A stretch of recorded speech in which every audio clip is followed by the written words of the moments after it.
I'm Emma, 28, female, single, and according to my family, the black sheep. I guess I've always been the odd one out. My siblings are married with kids, while I've been focused on my career and building a life I'm proud of.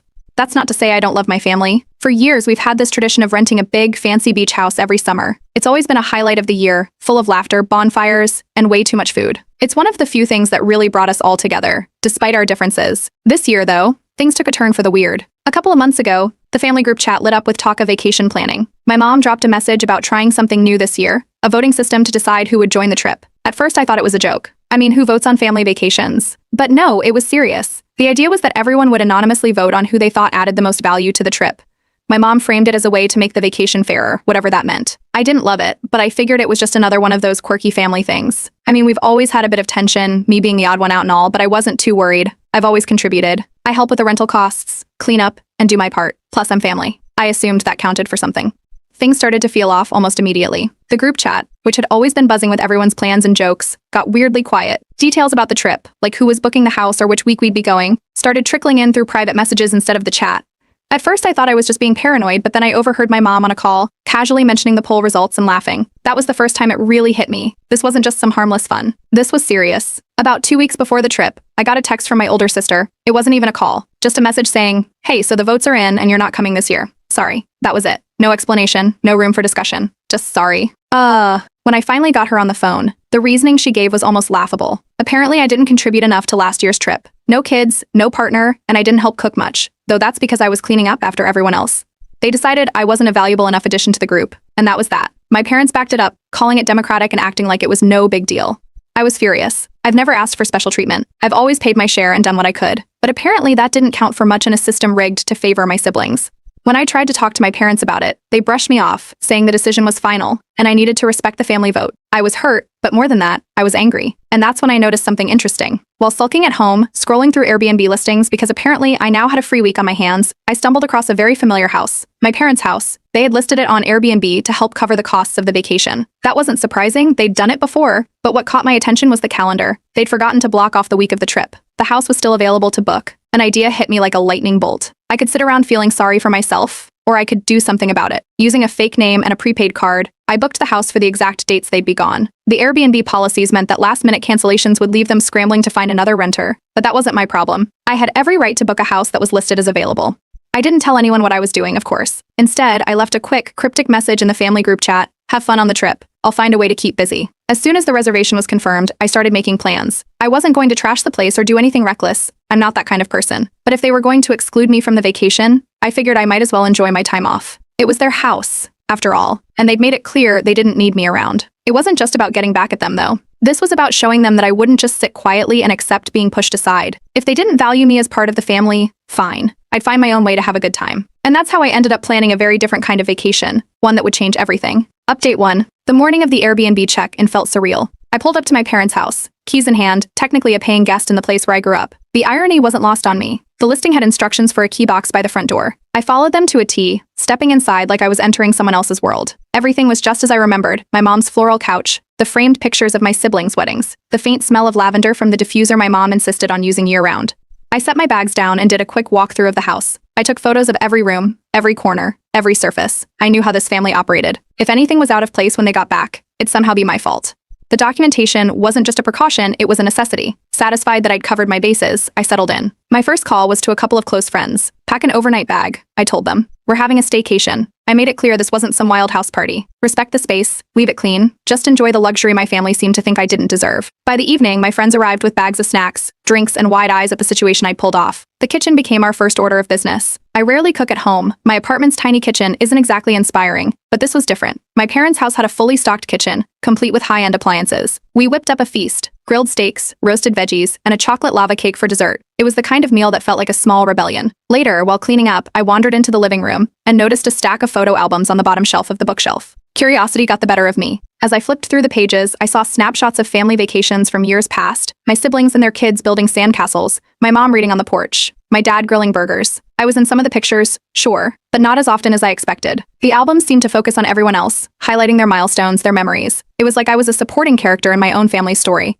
Then came the receipts. Tucked inside one of the albums, I found a stack of folded papers. They were receipts for lavish gifts my parents had given my siblings, high-end electronics, vacations, even a down payment for a car. I couldn't help but notice the glaring absence of anything with my name on it. I wasn't surprised, but it still stung. I set the receipts aside and joined my friends, cracking jokes about how I was living my best life in the house they tried to fund by kicking me out. The next morning, a neighbor stopped by. She was delivering a package that had been left at her house by mistake. When she saw me at the door, her eyebrows shot up. "Oh, I thought the family was on vacation," she said. I explained that I was renting the place for the week, which led to her laughing and shaking her head. "I always thought that voting thing was ridiculous," she muttered before handing me the box and walking off. That comment stuck with me. So, the neighbors knew about the voting system? How much else did they know? The staycation was going perfectly until one of my friends posted an Instagram story. It was an innocent clip of us laughing in the kitchen, but the background gave it away. My sister, who apparently checks social media like it's her job, saw the post within an hour. She called immediately. Her voice was sharp, accusing me of ruining the vacation vibe by being petty. I calmly pointed out that I'd done nothing wrong. The house was listed. I rented it. End of story. My parents weren't far behind. They called later that afternoon demanding to know why I was in their house. I reminded them it was an Airbnb rental, and as far as Airbnb was concerned, I was a guest. I wasn't breaking any rules. They tried to guilt me into leaving, but I stood my ground. The cherry on top came when my brother texted me, calling me childish and saying I was making things harder for everyone. I couldn't resist firing back. "At least I didn't vote you out of the family." He didn't reply after that. My friends were my rock through all of this. They kept reminding me that what I'd done wasn't just justified, it was brilliant. It wasn't about being petty, it was about showing my family that their actions had consequences. By the time the week was halfway over, I started noticing something odd. I'd always known my family's finances were a little strange, but being in the house gave me a front row seat to some of the inconsistencies. There were clues everywhere, old bills, notes scribbled on calendars, bank statements left in a drawer. It was like pieces of a puzzle were scattered around, just waiting to be put together. That's when it hit me, this wasn't just about the vacation. There was something deeper going on here, and for the first time in years I felt like I was in a position to finally figure it out. Update 2. I checked out of my parents' house a day before they were scheduled to return. I made sure everything was spotless, floors vacuumed, counters wiped, and even the fridge cleaned out. I'd taken pictures of every room before I left, just in case. If they were going to accuse me of anything, I'd be ready. I even left a polite note on the counter, "Thanks for the stay. Hope the house treated you well." The silence started the moment they got home. The group chat, usually filled with updates about everyone's lives, was dead. No one messaged me, and I didn't reach out either. A couple of days later, I heard from a mutual friend that my parents were furious, but didn't know how to confront me without admitting they'd listed their house on Airbnb. It didn't take long for the fallout to spread. My siblings, apparently taking cues from my parents, started telling extended family that I'd done this to spite everyone. The funniest part? I wasn't the only one who had been excluded by this ridiculous voting system. My cousin reached out, unexpectedly, after hearing what had happened. She'd been left out of past family events in a similar way, only hers wasn't about vacations. It was weddings and holiday dinners. Apparently, this voting system wasn't new. It was just the first time it had been formalized. She told me that it had always felt like a subtle way to save money. Fewer people meant fewer expenses, and it seemed like my parents were using the system to manage costs without actually saying it. That conversation made me dig deeper. I still had access to a few financial records from when we'd shared costs for past vacations. What I found left me stunned. My parents had been charging me extra for years. While my siblings had received family discounts, I'd been paying full price, or more. My contributions had subsidized their stays, and I hadn't even realized it. I couldn't let it go. I wrote an email to my parents, carefully outlining everything I'd found. I explained how hurtful it was to realize I'd been treated differently, and I included screenshots of the discrepancies. I also mentioned the receipts I'd found for gifts they'd given my siblings, but not me. I wasn't looking for a fight, I just wanted to make it clear that I knew the truth. Their response was predictable. They didn't deny the financial inconsistencies, but framed the whole situation as a misunderstanding. According to them, the voting system was meant to encourage participation and wasn't about excluding me. They completely sidestepped the part about the extra charges. Instead, they painted me as overly sensitive and implied I was overreacting. The email sparked more drama than I expected. One of my extended family members got wind of the situation and reached out to me. She'd heard about the voting system and was appalled. She shared my email with a few others, and before I knew it, the story was spreading. It didn't help that the neighbors had started gossiping too. One of them, the same one who'd mentioned the voting system was ridiculous, told another neighbor about my Airbnb booking. Suddenly, my parents' actions were the talk of the neighborhood. For a touch of irony, I left a glowing review on their Airbnb listing. I praised the cleanliness, the comfortable beds, and the fully stocked kitchen, but I ended it with a cheeky note: perfect spot for a family getaway, if you're lucky enough to be included. Through mutual friends, I found out that my siblings weren't exactly having a great time either. They'd started arguing about who should cover more of the vacation costs. Apparently, without me paying extra, they were realizing just how expensive these trips really were. It was oddly satisfying to know that my absence was causing the kind of tension they'd avoided by voting me out. The most surprising development came from my youngest sister. She reached out privately and admitted that she'd voted against me, not because she wanted to, but because she didn't want to cause conflict with the rest of the family. She apologized, which was more than I'd expected from anyone, and said she regretted the whole situation. The fallout didn't stop there. The extended family started talking more openly about how my parents treated me differently. People were noticing things they hadn't before, patterns of favoritism that had gone unquestioned for years. Even my cousin, who'd felt excluded from other events, started speaking up. The more people shared their experiences, the clearer it became that this wasn't an isolated incident. By the end of it all, the family dynamic was irreversibly shifted. My parents were embarrassed but refused to take responsibility. My siblings were too busy arguing among themselves to address the bigger issues. And me? I realized I didn't need their validation anymore. For years, I'd bent over backward trying to be included, trying to prove my worth. But now I saw their behavior for what it was, unfair and self-serving. I wasn't going to let their treatment of me define my worth anymore. If they wanted to keep playing favorites, that was on them. I had my friends, my career, and a growing sense of independence. This wasn't just about the vacation anymore. It was about reclaiming my place in the story, not as the black sheep but as someone who wouldn't be pushed aside. Update 3. The week after I sent that email was eerily quiet. No one replied. The family group chat, which had been buzzing with passive-aggressive comments just days before, suddenly went silent. It felt intentional, like everyone was avoiding me. A few days later, my cousin, the one who'd reached out earlier, called to fill me in on what was happening behind the scenes. Apparently, my parents were embarrassed. They thought my actions, especially renting their house and sending that email, were childish.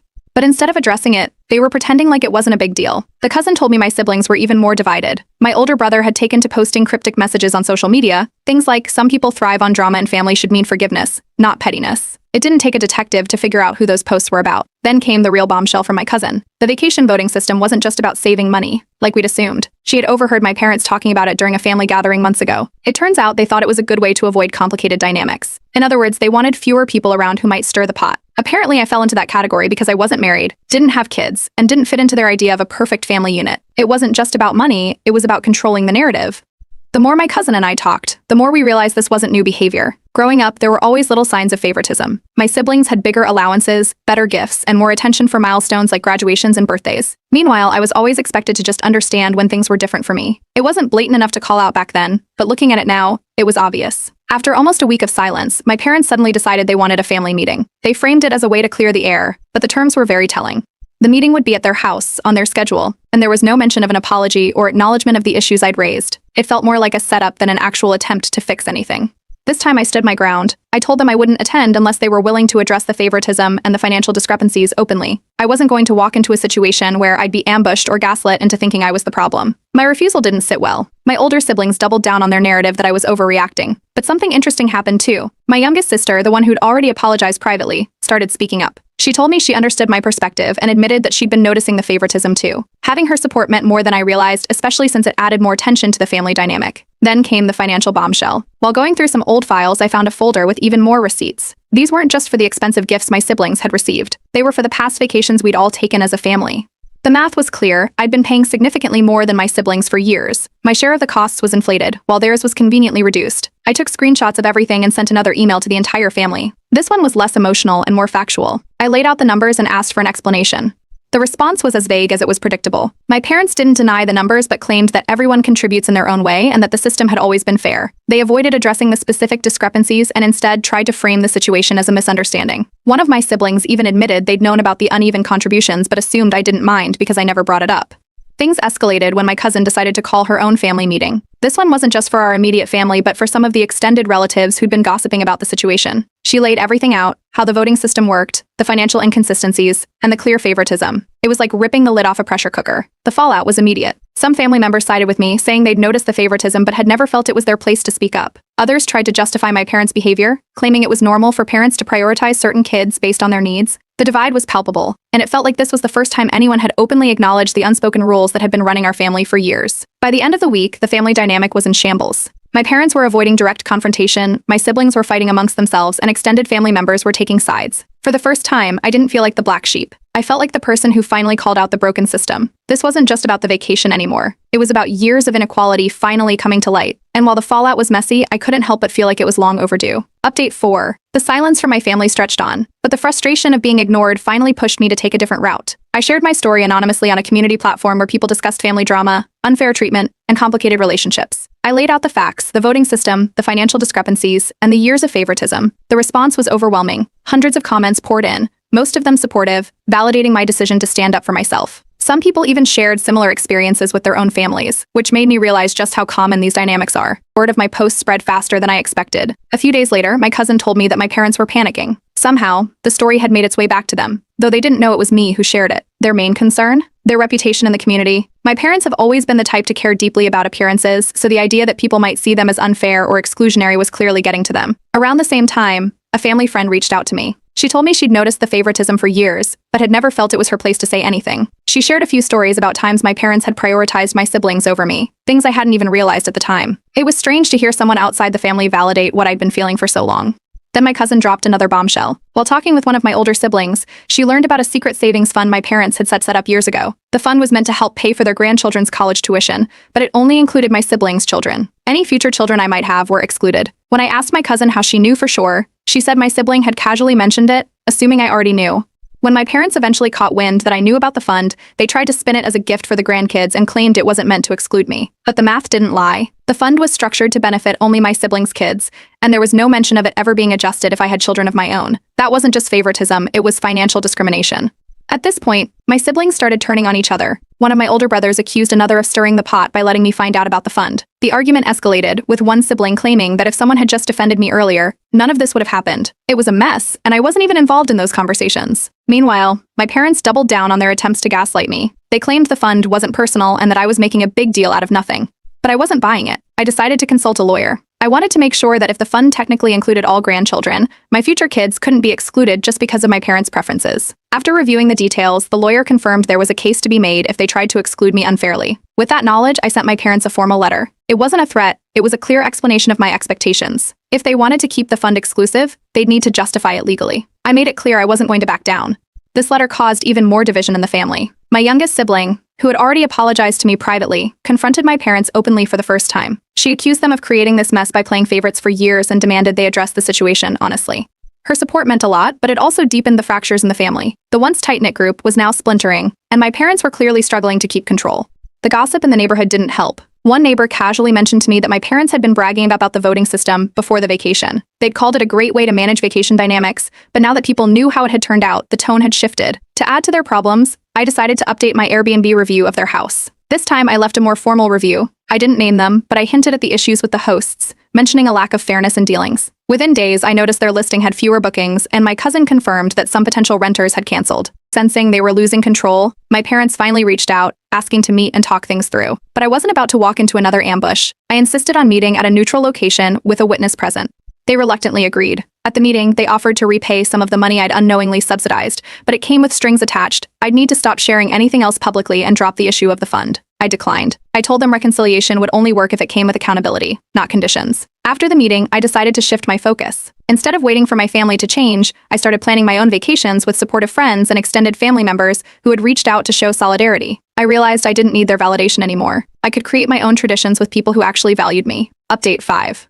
After our tense meeting, I thought my parents might take some time to reflect on everything. Instead, they doubled down. A few days later, they sent a family-wide email framing themselves as victims of my vindictiveness. They painted a picture of themselves as loving parents who had only ever tried to create harmony and blamed me for tearing the family apart. It was a masterclass in gaslighting, but this time it didn't work. Their email backfired almost immediately. Several extended family members, who had been quietly observing from the sidelines, started speaking up. Some sent private messages to me, expressing their support and acknowledging that they'd seen the favoritism for years but had been too uncomfortable to say anything. One uncle replied directly to the email thread, calling out my parents for their behavior and expressing disappointment in how they'd handled the entire situation. He wasn't the only one. Meanwhile, the voting system, the catalyst for this whole mess, finally came under scrutiny. Another cousin revealed that the voting idea had originally been suggested years ago as a joke during a holiday dinner. It was never meant to be taken seriously, but my parents had latched onto it as a convenient way to exclude me without confrontation. The absurdity of it all left my siblings arguing amongst themselves. One of them accused another of suggesting the idea in earnest, and the finger pointing quickly spiraled out of control. While my parents tried to maintain their narrative, they were blindsided by an unexpected intervention. A well-respected family friend, someone they admired and often sought advice from, privately confronted them.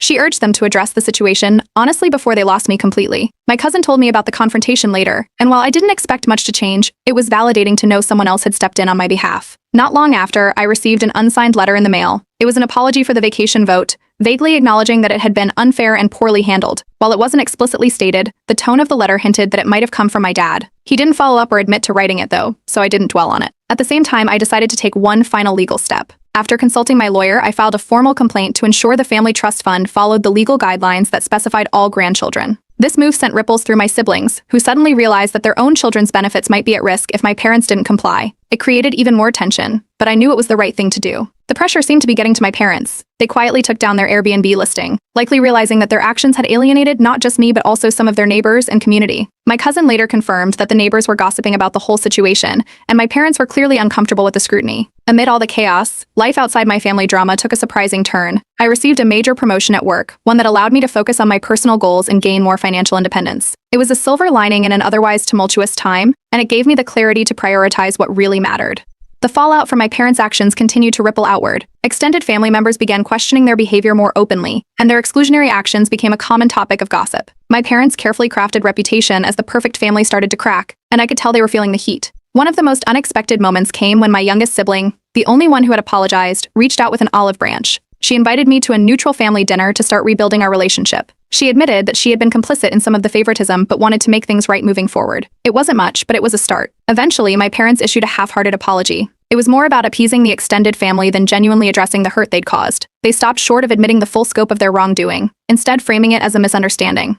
I let them know that any future reconciliation would need to come with genuine accountability and a commitment to treating me as an equal, not as an afterthought. With that chapter closed, I decided to focus on creating new traditions. I organized a trip with supportive friends and cousins, people who had stood by me through the drama. It was refreshing to spend time with people who valued and respected me for who I am, not for what I could contribute financially or socially. Looking back, the whole ordeal taught me more than I ever wanted to know about family dynamics and favoritism. But it also showed me the importance of standing up for myself and setting boundaries. I stopped chasing validation from people who don't see my worth. Instead, I'm building a life and a chosen family that brings me joy and fulfillment. For the first time in a long time, I feel free.